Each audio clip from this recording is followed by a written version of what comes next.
So I've been thinking, I just started up my laser today. It's in the evening already.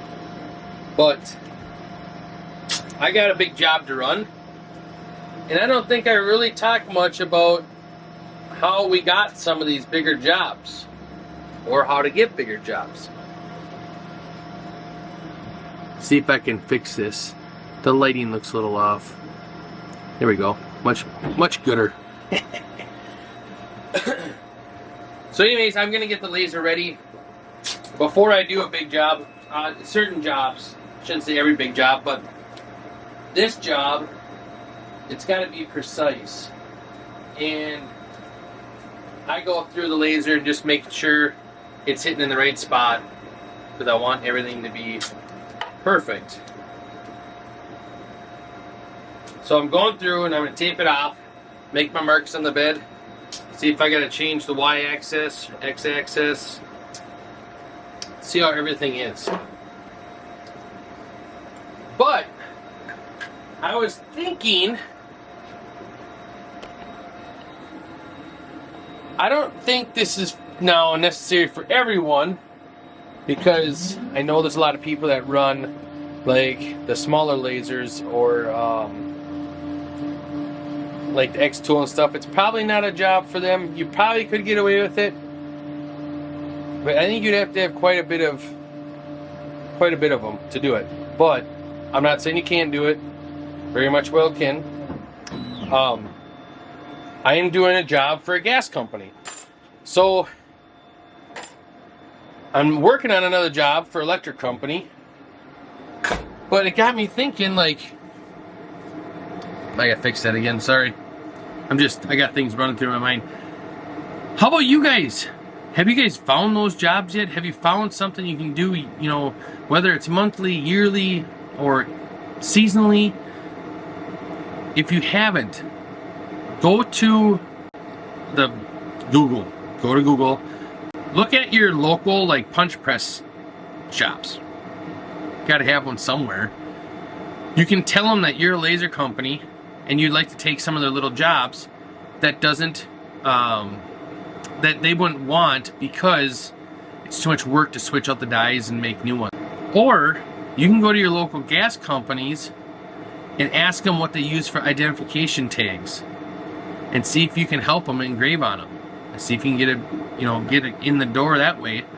And electric companies around here, electric companies have been pretty big with using some tags, so it's something to think about.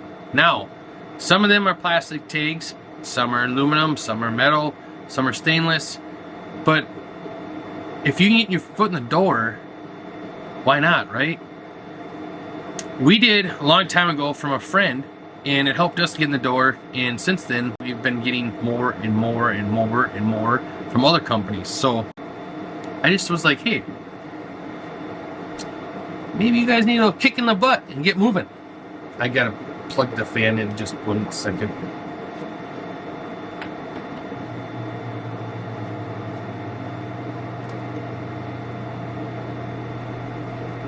So I am now getting ready for that job, and I'm going to show you the jigs.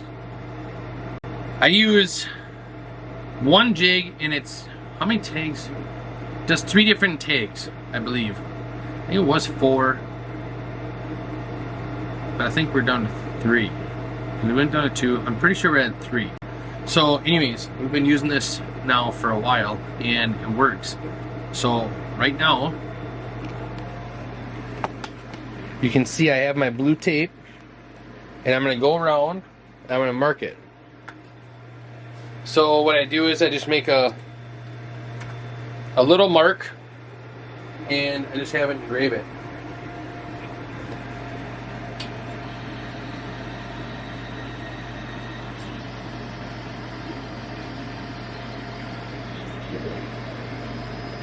That's it. It's easy.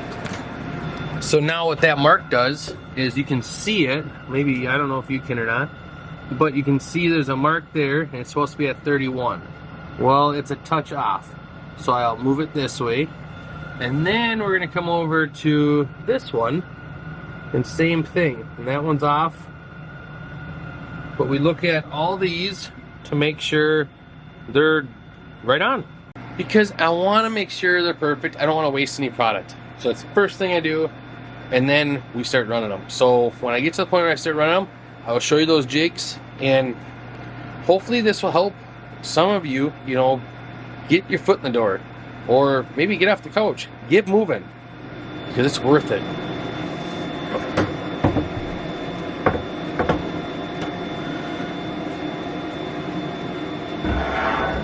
Alright, these are the jigs. They're made out of MDF, and then I used 3/16 plywood on the end, and all I did is I cut out exactly, well, not exactly, it was 0.02 bigger than the tag it was, width wise and height. So it fit in there with just that little bit of wiggle room, and that was the jig. So the reason why I did the wiggle room is because now when I have all the tags in there, see, some of them were sprayed with sear mark and some I don't, but I still use this same thing for all of them. But when they're all filled, you can take it and you tip it up like this and kind of shake it forward, and they all go to the top. So then when I slide it into my laser, it fits, and they're all at the top. So they're the same every single time. But I have something to figure out. What's weird is I put the tape on there and I went 31 inches over, 19 inches down to make all the marks. So I should have a mark at 1 inch and 31 inches, which would equal 30 inches in between. Well, I measured them, same with the side, it's 1 inch down, 8 or 19 inches, so it should be 18 inches. That's right, that's 18 inches. So the Y is right on, and it's the right from the ruler. But my x-axis is off. It's a 1/16 wider. So when I made a mark at the 1 inch and 31, it should be 30 inches, and it's 30 1/16. Never had that happen before.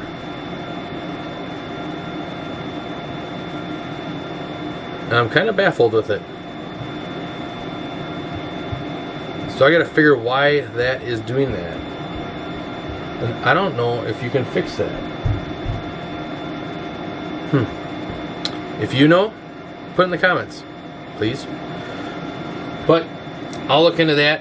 So what I'm going to do, because that's throwing me off, I've never had that before, I'm going to put a tag in this lower corner, all 4 corners. I'm going to do a test run, and I'll put tape on the tags because I don't want to wreck them.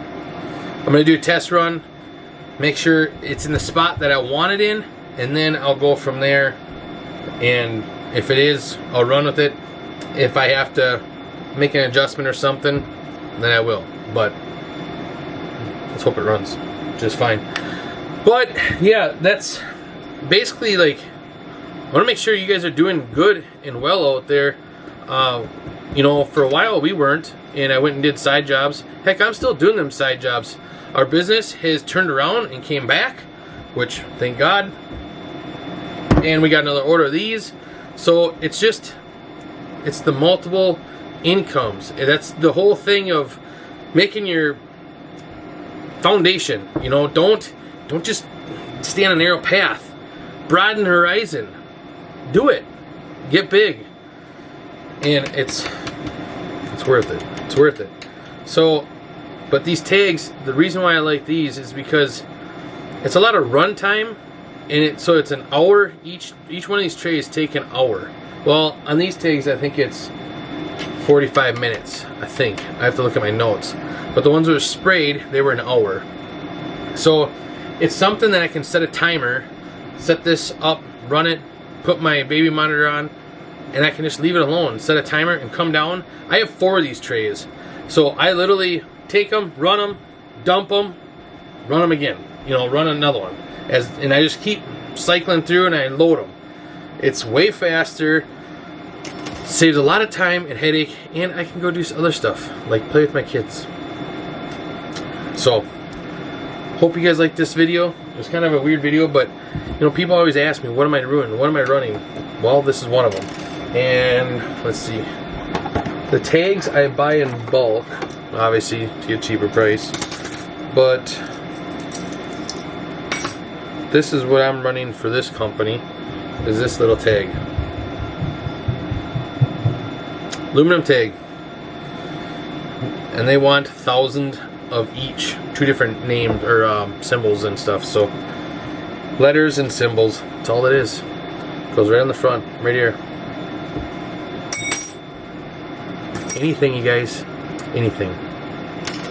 Glad you guys see me again. And if you guys seriously know anything how I can fix that X-axis, why that's split at 16th strong, that shouldn't be. Let me know. Glad you guys see me again. Bye.